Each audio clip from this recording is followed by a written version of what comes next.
Hollywood adore réécrire l'histoire, mais en ce qui concerne la Seconde Guerre mondiale, l'industrie n'a pas seulement déformé les faits, elle les a parfois brisés en deux et les a incendiés. Le résultat?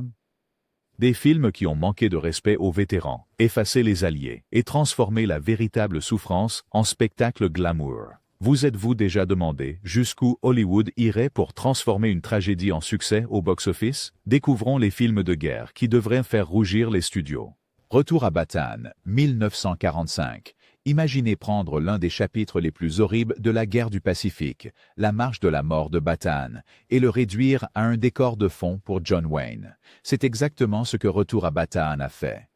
Au lieu de montrer la réalité, où des milliers de prisonniers philippins et américains sont morts lors d'une marche forcée brutale, le film a transformé le colonel Madden de Wayne en sauveur des Philippines. Les combattants de la résistance philippine, ils ont été relégués au second plan, dépeints comme des villageois impuissants, attendant l'intervention du grand héros américain. La vérité était bien différente. Des groupes comme les Guerrilleros, Hukbalahap, menaient des campagnes de résistance sophistiquées contre les Japonais bien avant l'apparition de tout colonel hollywoodien. Ils avaient leur propre ligne d'approvisionnement, structure de commandement et stratégie, mais rien de tout cela n'est apparu dans le film. Pourquoi? Parce que le public américain en 1945 voulait du triomphe, pas de la nuance. Les dirigeants de studios savaient que le patriotisme se vendrait, même si cela signifiait réécrire l'histoire. Le moment choisi rendait cette propagande encore plus puissante. Avec la guerre qui faisait encore rage dans le Pacifique, le film offrait au public une fantaisie de domination américaine tout en taisant la réalité du leadership philippin. Les historiens ont passé des décennies à corriger les dégâts, nous rappelant que la libération n'a pas été apportée par les héroïques hollywoodiens, mais par le sang et le génie des combattants locaux. Retour aux Philippines n'était pas juste un film de guerre, c'était une distorsion si flagrante qu'elle a volé leur histoire à de vrais héros. La bataille des Ardennes, 1965. Peu de films de guerre commettent des crimes contre la géographie, mais la bataille des Ardennes l'a fait avec style. La véritable bataille des Ardennes a eu lieu dans les Ardennes, une forêt gelée où la neige, le brouillard et le froid glacial définissaient chaque mouvement. Mais Hollywood l'a tourné dans l'Espagne ensoleillée, avec de vastes plaines ouvertes, un ciel dégagé, et des chars roulant comme si c'était un western. Les vétérans qui avaient survécu à la véritable offensive des Ardennes quittaient les cinémas avec dégoût. Ce n'était pas seulement une question de mauvais emplacement. Toute la stratégie de bataille dépend du terrain. Les panzers allemands comptaient sur des forêts denses, une mauvaise visibilité et l'effet de surprise. Le film les montre plutôt chargeant à découvert en plein jour comme une sorte de cavalerie du désert. Les historiens militaires ont ri de l'absurdité. Les chars ont même exécuté des manœuvres défiant la physique, plus adaptées à une publicité de jouets qu'à une histoire de guerre. Le résultat était un spectacle sans substance. De vrais soldats pataugeaient dans la boue gelée, affamés et terrifiés, tandis que ce film offrait un blockbuster d'action ensoleillé. Le décalage flagrant entre la réalité et la fiction en a fait l'un des ratés les plus notoires de la Seconde Guerre mondiale.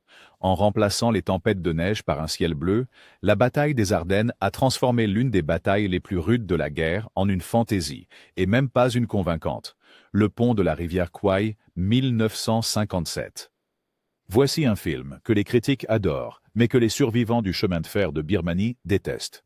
Le pont de la rivière Kwai de David Lean est rappelé comme une épopée grandiose primée aux Oscars, mais pour ceux qui l'ont vécu, le film était un coup de poing. Au lieu de montrer le travail forcé, la famine et la résistance, il imaginait des officiers britanniques fiers de construire un pont pour leurs ravisseurs japonais. Ce n'est pas seulement inexact, c'est insultant. Les vrais prisonniers de guerre ont fait tout ce qu'ils pouvaient pour résister.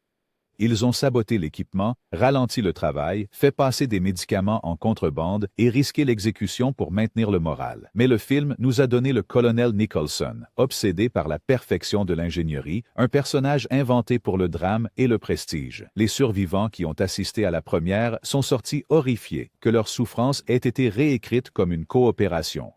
Même l'explosion culminante du pont est pure fiction. En réalité, ces ponts ont tenu jusqu'à ce que les bombardiers alliés les détruisent depuis les airs. Pas de raid de commando dramatique, pas de sacrifice noble, juste des frappes aériennes incessantes et une survie brutale. Les historiens laissent Comme Julie Summers l'a montré, ce film a été très dommageable, cimentant des mythes tout en enterrant le véritable héroïsme de ceux qui ont résisté de l'intérieur. Le pont de la rivière Kwai reste célébré par les cinéphiles, mais il devrait être accompagné d'un avertissement. Belle réalisation, histoire désastreuse. Les canons de Navarone, 1961. Si vous pensiez que le pont de la rivière Kwai déformait la vérité, les canons de Navarone ne l'a pas seulement déformé. Il en a inventé une toute nouvelle. Ce blockbuster n'était pas basé sur une mission réelle. Il n'était même pas basé sur de vraies armes. Les énormes canons allemands sur cette fausse île grecque, ils n'ont jamais existé. Pourtant, le réalisateur G. Lee Thompson a convaincu le public qu'un audacieux raid de commando allié était un coup de maître historique. En réalité, les opérations alliées dans le Dodécanèse furent des désastres. Les forces britanniques subirent des défaites écrasantes en 1943, perdant des milliers d'hommes. Il n'y avait pas d'héroïsme de dernière minute, pas de forteresse géante à faire exploser, pas d'artillerie mythique contrôlant les voies maritimes. Mais Hollywood a remplacé l'échec par la fantaisie, offrant aux spectateurs un sauvetage palpitant qui a effacé la véritable histoire de sacrifices et de défaites. La géographie composite du film a empiré les choses. Il a assemblé des morceaux d'îles pour créer un champ de bataille complètement fabriqué. Les critiques de l'époque l'ont ignoré, mais les historiens soulignent que cette fiction a éclipsé les véritables horreurs de la campagne en Méditerranée orientale. Lord Mountbatten lui-même a admis que c'était l'une des erreurs les plus coûteuses de la guerre. Les canons de Navarone peuvent être excitants à l'écran, mais c'est une histoire de guerre sans guerre. Et pourtant, elle s'est ancrée si profondément dans la mémoire populaire que beaucoup de gens pensent encore aujourd'hui qu'elle est basée sur des événements réels. C'est à quel point un bon mensonge hollywoodien peut être dangereux. La Grande Évasion, 1963. Peu de films sont plus appréciés que La Grande Évasion. Les cascades à moto de Steve McQueen, les stratagèmes éloquents de James Garner et le leadership de Richard Attenborough en ont fait l'un des grands films d'aventure de guerre. Mais voici le hic. Presque rien de tout cela ne s'est passé ainsi. La véritable grande évasion de Stalag Luft III était une opération du Commonwealth britannique. Aucun Américain n'a participé, mais Hollywood a réécrit le scénario, donnant la gloire à McQueen et à ses camarades américains fictifs. En réalité, l'évasion était un chef-d'œuvre de discrétion, pas de spectacle. Les prisonniers creusaient des tunnels à la main, fabriquaient des déguisements à partir de couvertures et risquaient tout sous le couvert de la nuit. Il n'y avait pas de fusillade dramatique ni de saut de clôture à moto. Et le véritable résultat? Sombre. Sur les 76 hommes qui se sont évadés, seulement 3 sont rentrés chez eux. La Gestapo a exécuté 50 autres de sang-froid, mais Hollywood ne voulait pas de tragédie, il voulait des sensations fortes. Ainsi, le film a transformé une histoire sombre de sacrifice en un film d'aventure. Les survivants et les historiens l'ont condamné pendant des décennies, arguant qu'il a enterré le véritable coût de l'opération. Au lieu d'honorer les hommes qui sont morts, il nous a offert des cascades hollywoodiennes. La Grande Évasion reste emblématique, mais soyons clairs, ce n'est pas de l'histoire. C'est un film qui a glamourisé la tragédie, remplaçant la planification minutieuse et la perte déchirante par des poursuites à moto et l'assurance des stars de cinéma. The Purple Heart, 1944. Certains films ne se contentent pas de déformer l'histoire, ils arment activement les préjugés. The Purple Heart de Lewis Milestone en est un. Sorti au plus fort de l'hystérie anti-japonaise, il dépeignait les officiers militaires japonais comme des sadiques caricaturaux, des monstres narquois qui n'existaient que pour torturer les captifs américains. Chaque personnage était dépouillé de toute complexité humaine. Le drame judiciaire du film n'était pas du divertissement, c'était de la propagande qui alimentait un climat où plus de 120 000 Américains d'origine japonaise étaient déjà enfermés dans des camps d'internement. Le moment choisi est ce qui rend ce film si insidieux. Alors que le public pleurait pour les Américains fictifs à l'écran, de vrais Américains d'origine japonaise étaient contraints de répondre à des serments de loyauté, de céder leurs biens et de vivre derrière des barbelés.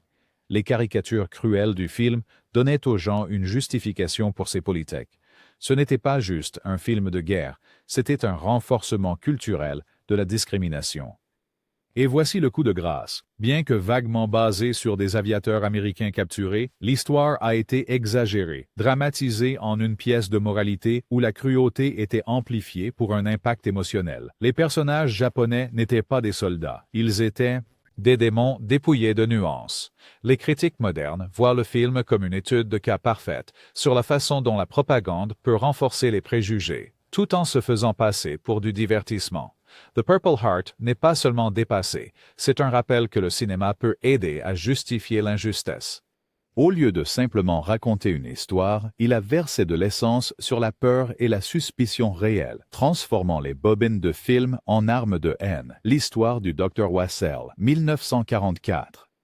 Hollywood adore un héros solitaire, mais dans The Story of Dr. Wassell de Cecil B. DeMille, le héros solitaire n'était pas seulement exagéré, il a été inventé, le vrai docteur. Cordon Wassell était un médecin de la marine américaine qui a aidé à évacuer des hommes blessés de Java en 1942.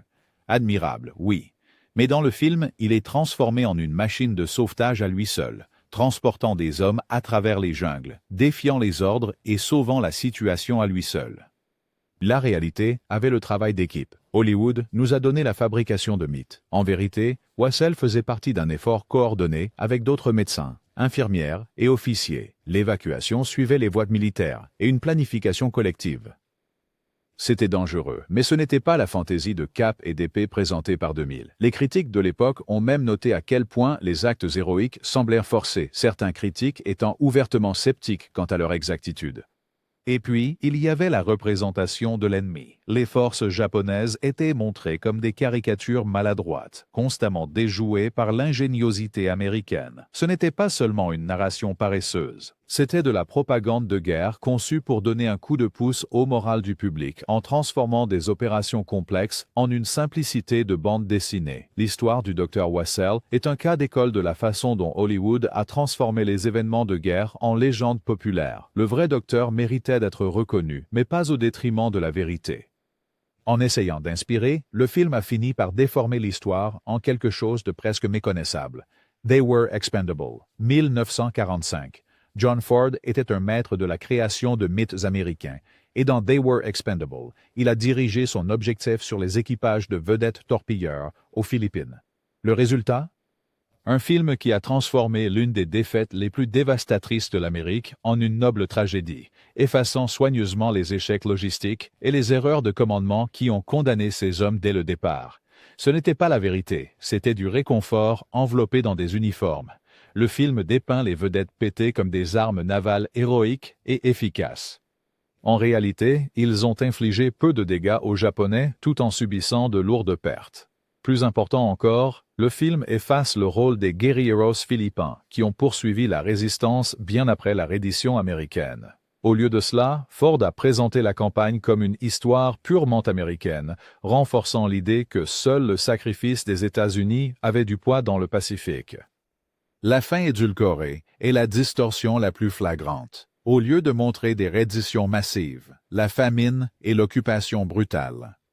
Ford se termine avec un sentiment de dignité tranquille, nos héros se retirant pour combattre un autre jour. Ce n'était pas la réalité. La chute des Philippines fut un désastre, marqué par des marches de la mort et un effondrement. Mais Hollywood ne s'intéressait pas à la défaite. Il s'intéressait au moral. They Were Expendable reste loué pour son art, mais sous l'artisanat se cache une réécriture troublante. Il n'a pas honoré la vérité de ce qui s'est passé. Il a donné au public ce qu'il voulait croire. Le jour le plus long, 1962. Sur le papier, Le jour le plus long ressemble au film de guerre ultime. Une distribution de stars, une échelle massive et l'histoire du jour J. Mais dans l'exécution, c'était plus un spectacle qu'une substance. Daryl F. Zanuck a rempli le film avec John Wayne, Robert Mitchum, Henry Fonda et une parade de légendes d'Hollywood. Le problème, leur célébrité a éclipsé les vrais héros et dilué la complexité de l'invasion en une scène d'action aseptisée. Le film condense des mois de planification en un arc dramatique bien ordonné, effaçant le chaos, les malentendus et les quasi-catastrophes qui ont défini le 6 juin 1944. La plage d'Omaha, l'une des batailles les plus sanglantes de la guerre, a été présentée comme un drame gérable, dépouillé de son horreur pure. Des manœuvres de chars qui auraient été impossibles sur les plages réelles sont montrées pour le spectacle. Le pont de Pegasus, exécuté avec une précision chirurgicale dans la réalité, devient juste un autre moment explosif. Même le leadership était déformé. Les véritables actes héroïques du brigadier général Theodore Roosevelt Jr. à Utah Beach ont été minimisés au profit de la présence de célébrités de Fonda. D'innombrables officiers subalternes et hommes de troupes qui ont pris des décisions cruciales ont complètement disparu. Le résultat fut une épopée brillante qui divertissait mais induisait en erreur. Le jour le plus long reste apprécié par les fans de cinéma de guerre à l'ancienne, mais les historiens sont clairs. Il a transformé l'opération militaire la plus complexe de la guerre en un défilé hollywoodien. L'invasion n'était pas glamour. Le film l'était. La bataille du Rio de la Plata, 1956.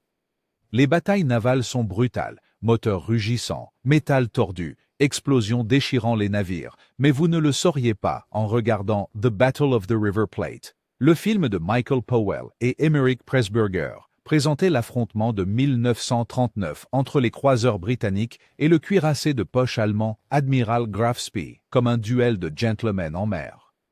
Les officiers échangeaient des politesses. Le combat semblait étrangement civilisé, et le véritable chaos de la guerre était transformé en quelque chose qui ressemblait à un sport. La sanitisation ne s'arrêtait pas hostile. Le capitaine Hans Langsdorff du Graf Spee était dépeint comme une figure tragique et honorable, dépouillé de son rôle au service d'une machine de guerre fasciste. En l'adoucissant, le film brouillait les lignes morales entre agresseurs et défenseurs. Les critiques s'inquiétaient qu'il créait une équivalence gênante, présentant les officiers nazis comme de simples hommes accomplissant leurs devoirs. Et puis, il y avait les scènes de bataille.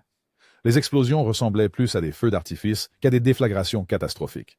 Les pannes de communication réelles, les manœuvres désespérées et les compartiments inondés ont été remplacés par une action nette, presque polie. L'autosabordage du Graf Spee, qui impliquait une diplomatie complexe et des pressions de plusieurs gouvernements, a été simplifié en des éléments de scénario bien ordonnés. La bataille du Rio de la Plata peut sembler soignée, mais en faisant cela, elle a privé l'histoire de ses enjeux. Ce n'était pas une guerre navale, c'était du théâtre naval, soigneusement mis en scène pour rendre la guerre honorable au lieu d'horrifiante. Flying Tigers, 1942. John Wayne plonge une fois de plus dans l'histoire et la remodèle pour l'adapter à un moule héroïque. Dans Flying Tigers, il joue le chef du groupe de volontaires américains, les célèbres pilotes qui ont combattu en Chine avant que les États-Unis n'entrent officiellement en guerre. En surface, c'est une aventure patriotique sur de courageux Américains sauvant la situation. Mais en creusant plus profondément, on découvre un effacement des personnes mêmes que le film prétend honorer. Les véritables Flying Tigers étaient en effet compétents, mais leur histoire était indissociable des forces chinoises qu'ils soutenaient. Sans l'infrastructure, le renseignement et la main-d'œuvre chinois, le groupe de volontaires américains aurait été cloué au sol. Pourtant, dans le film, les Chinois sont réduits à des figurants, tandis que Wayne et sa compagnie monopolisent la vedette. Pire encore, ils simplifiaient le combat en une fantaisie de matinée du samedi, où les avions japonais tombent comme des mouches et où le courage américain triomphe de tout. La propagande était délibérée. Sortie en 1942, la mission du film était de susciter la ferveur patriotique et de simplifier une guerre compliquée en bons et méchants clairement définis. Cela a fonctionné comme un divertissement pour remonter le moral, mais au détriment de l'exactitude. Les historiens ont ensuite souligné comment cela déformait les véritables dynamiques du conflit sino-japonais, donnant l'impression que l'Amérique portait seule le fardeau. Flying Tigers est devenu un succès au box-office, mais il a laissé derrière lui un héritage de mythes. Il honorait les volontaires américains, mais manquait de respect aux alliés chinois, transformant une lutte commune en un acte solitaire. En cherchant le spectacle, le film réécrivait la vérité d'un partenariat qui méritait d'être reconnu. A Guy Named Joe, 1943. Parfois, Hollywood ne se contente pas de rendre la guerre plus propre, elle s'en échappe complètement. A Guy Named Joe de Victor Fleming parle moins de combat et plus de romance, avec une touche surnaturelle. Spencer Tracy joue un pilote américain décédé qui, au lieu de passer à autre chose, revient en tant que mentor fantomatique pour un jeune aviateur. C'est sentimental, patriotique et chargé d'esprit de guerre, mais cela a réduit le théâtre du Pacifique à un décor pour un mélodrame fantastique. L'idée d'aviateur tombé au combat, guidant les autres depuis l'au-delà, a réconforté le public en 1943. Le problème, cela s'est fait au détriment de la vérité. Les véritables campagnes aériennes du Pacifique étaient brutales, avec des pertes stupéfiantes, des missions désespérées et un épuisement écrasant. Au lieu de faire face à cette réalité, le film enveloppait la perte dans un optimisme hollywoodien adouci. Même les séquences de vol misaient davantage sur le spectacle que sur la réalité, avec des cascades improbables et des représentations aseptisées des combats aériens. Pendant ce temps, l'angle romantique absorbait l'histoire, transformant les champs de bataille en scènes de triangles amoureux plutôt qu'en stratégie de survie. Les soldats et les aviateurs sont devenus des symboles, pas des humains, des pièces pratiques dans une fable de guerre brillante. Oui, A Guy Named Joe a boosté le moral, mais il a aussi établi un précédent dangereux, transformant la guerre en un mythe si agréable qu'elle ne ressemblait plus du tout à la guerre. Il n'est pas étonnant que Steven Spielberg l'ait refait des décennies plus tard, prouvant une fois de plus que la fantaisie perdurait, même si la véritable histoire s'éloignait de plus en plus. Objectif: Birmanie, 1945. Si vous voulez voir comment Hollywood peut fâcher un allié entier, ne cherchez pas plus loin que Objectif: Birmanie. Avec Errol Flynn en vedette, le film dépeint une unité américaine d'élite affrontant courageusement les Japonais dans les jungles de Birmanie. Palpitant, n'est-ce pas? Sauf que la véritable campagne de Birmanie a été menée principalement par les forces britanniques et du Commonwealth, avec un rôle limité pour les Américains. Le gouvernement britannique a été tellement outré par le film qu'il l'a interdit dans les cinémas du Royaume-Uni. Le film présentait les Américains comme les seuls libérateurs, effaçant les sacrifices des troupes britanniques, indiennes, africaines et birmanes qui ont enduré le cauchemar épuisant de la guerre dans la jungle. Les vétérans qui avaient combattu dans la véritable campagne étaient écœurés, voyant leur sang et leur sueur voler pour la fantaisie réconfortante d'Hollywood. Les distorsions ne s'arrêtèrent pas là. Le personnage de Flynn s'engage dans des actes héroïques dans la jungle, qui avaient peu à voir avec la véritable campagne lente, épuisante et ravagée par les maladies. Le front de Birmanie était défini par l'épuisement, les pluies de mousson et des cauchemars de lignes d'approvisionnement, pas par des aventures prêtes pour le cinéma. Objectif: Birmanie n'était pas seulement inexact, c'était insultant. En prétendant que la campagne était un triomphe américain, le film réécrivait la coopération alliée en exceptionnalisme américain. Il est aujourd'hui rappelé, non pas pour son action, mais pour son audace, l'un des exemples les plus clairs de la volonté d'Hollywood de remplacer les alliés par ses propres stars. Midway, 1976. La bataille de Midway a été l'une des victoires les plus décisives dans le Pacifique, mais on ne le devinerait pas en regardant le film Midway de 1976. Au lieu de présenter l'affrontement comme le pari haletant et basé sur le renseignement qu'il était vraiment, le film offrait au public un mélo maladroit, rempli de drames familiaux et de séquences d'archives recyclées. Un tournant dans l'histoire mondiale, transformé en télé de l'après-midi avec des avions. Le plus grand péché du film était sa dépendance aux bobines de combat existantes intégrées dans le récit, ce qui créait des incohérences visuelles flagrantes. Vous voyez un plan d'avion authentique, puis soudainement une coupure vers des décors hollywoodiens avec des acteurs livrant des dialogues rigides. Le va-et-vient constant tuait l'immersion. Pire, les personnages étaient superficiels. Le film a gaspillé Charlton Heston, Henry Fonda et Toshiro Mifune sur des intrigues secondaires mélodramatiques au lieu de se concentrer sur le travail d'intelligence et la stratégie navale qui ont décidé de la bataille. C'était moins une question de déchiffrer des codes que de briser des cœurs. À peine l'histoire que Midway méritait. Les critiques de l'époque l'ont reconnu comme un spectacle plutôt qu'une œuvre de fond. Les vétérans ont grogné que la bataille était traitée avec peu de respect ou d'exactitude. Aujourd'hui, cela prouve que même avec un grand sujet, Hollywood peut gâcher l'occasion en poursuivant des sensations faciles. Midway n'était pas seulement décevant, c'était une occasion manquée d'honorer l'un des moments les plus cruciaux de la guerre. Pearl Harbor, 2001. Si vous avez besoin d'un exemple parfait de Hollywood à son pire, ne cherchez pas plus loin que Pearl Harbor. Le blockbuster de Michael Bay a tenté de concilier un triangle amoureux avec l'un des jours les plus sombres de l'Amérique et a échoué spectaculairement dans les deux. Au lieu de se concentrer sur l'horreur, le chaos et la résilience du 7 décembre 1941, le film s'est noyé dans un mélodrame brillant et des effets spéciaux. L'attaque elle-même est rendue comme une extravagance en images de synthèse, avec des cascades improbables et des explosions mises en scène pour un impact visuel maximal. Mais c'est l'histoire humaine qui est massacrée. De vrais marins, soldats, et les civils sont mis de côté pour que Ben Affleck et Josh Hartnett puissent se disputer Kate Beckinsale dans une histoire qui ressemble plus à un feuilleton qu'à une épopée de guerre. Les inexactitudes s'accumulent, la stratégie japonaise est simplifiée en une méchanceté de dessin animé. La réponse américaine est dépeinte comme propre et décisive, alors qu'elle ne l'était pas du tout. Les survivants ont critiqué le film pour avoir transformé leur traumatisme en spectacle, en dépouillant l'événement de sa gravité au profit de sensations fortes de blockbuster. Pearl Harbor est souvent comparé à Titanic, mais avec des bombes au lieu d'iceberg, mais la différence est frappante. Titanic a traité sa tragédie avec gravité. Pearl Harbor a transformé l'une des plus grandes tragédies américaines en divertissement de masse. Pour cela, il mérite toutes les critiques qu'il reçoit encore. Voilà donc 15 films sur la Seconde Guerre mondiale dont Hollywood devrait avoir honte.